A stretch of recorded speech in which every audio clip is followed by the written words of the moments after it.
സംസ്ഥാനത്തെ സ്വകാര്യ ആശുപത്രികളിലെ സേവനങ്ങളുടെ നിരക്കുകൾ ഏകീകരിക്കാനുള്ള ക്ലിനിക്കൽ എസ്റ്റാബ്ലിഷ്മെന്റ് നിയമം നടപ്പാക്കാനാകാതെ സർക്കാർ.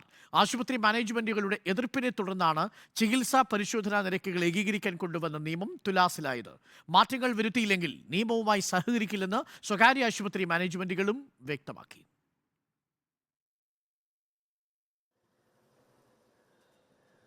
സ്വകാര്യ ആശുപത്രികളിൽ ചികിത്സാ നിരക്ക്, ലാബടക്കം പരിശോധനാ സംവിധാനങ്ങൾ എന്നിവ ഏകീകരിച്ചുകൊണ്ട് സർക്കാർ സംവിധാനത്തിന് കീഴിൽ നിയന്ത്രിക്കാൻ കൂടിയാണ് ക്ലിനിക്കൽ എസ്റ്റാബ്ലിഷ്മെന്റ് നിയമം കൊണ്ടുവന്നത്.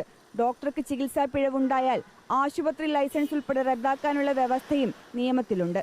ദേശീയ അംഗീകാരമുള്ള വൻകിട ആശുപത്രികൾ പക്ഷേ നിയമത്തിനു കീഴിൽ വരില്ല. ബാക്കി എല്ലാ ആശുപത്രികളും ക്ലിനിക്കുകളും നിയമപ്രകാരം രജിസ്റ്റർ ചെയ്യണം.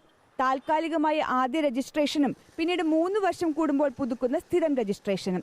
എന്നാൽ നിലവിൽ തദ്ദേശ സ്ഥാപനങ്ങളുടെ ലൈസൻസോടെ പ്രവർത്തിക്കുന്ന ആശുപത്രികൾക്ക് പുതിയൊരു രജിസ്ട്രേഷൻ ആവശ്യമില്ലെന്നാണ് മാനേജ്മെന്റുകളുടെ നിലപാട്. നിയമപ്രകാരം ആശുപത്രികളെ നിരീക്ഷിക്കാൻ ഒരു പാനൽ നിലവിൽ വരും. ദേശീയ മെഡിക്കൽ കമ്മീഷൻ നിലവിലുള്ളപ്പോൾ വിദഗ്ധരില്ലാത്ത സംസ്ഥാന സമിതിയെ അംഗീകരിക്കാനും മാനേജ്മെന്റുകൾ തയ്യാറല്ല.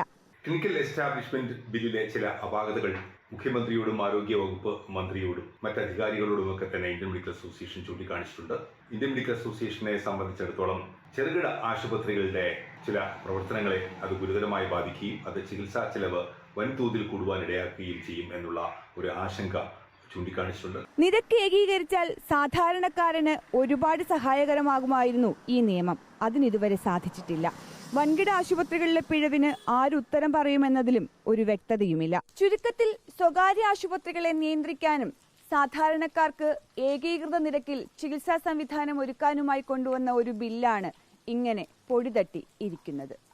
വീഡിയോ ജേർണലിസ്റ്റ് രഞ്ജിത്തിനൊപ്പം reporter PR Praveena, in reporter, Kottayam.